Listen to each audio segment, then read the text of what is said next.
Hi, this is Angela Murat at Amazing Kids, AAC Consulting.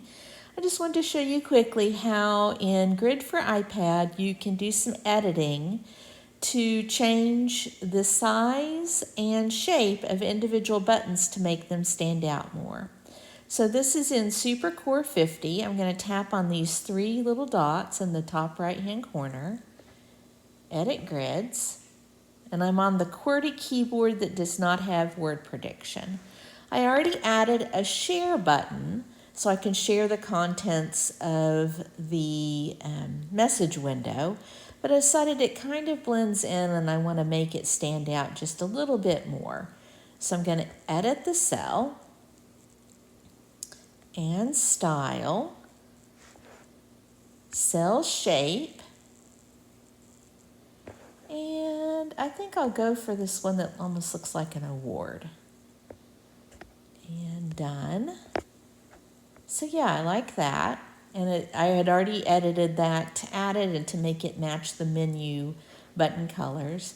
I also decided that I need help to stand out a little bit more. And so I'm going to make it be a little bit bigger. So tap on it and drag. So now it's taking up 2 columns.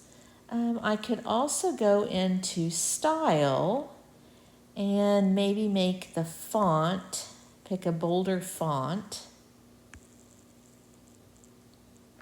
And if I want it to stand out even a little bit more, let's see what we think about changing the color of that button a little bit. Maybe like that. And let's see what it looks like if I even add a different border around it.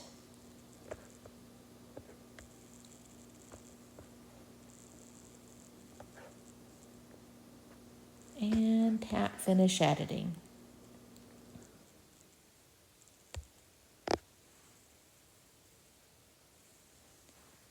So yeah, now those 2 buttons stand out more, one because it has a different shape, and the other because I made the button larger and also changed the coloring of it. Hope this helps.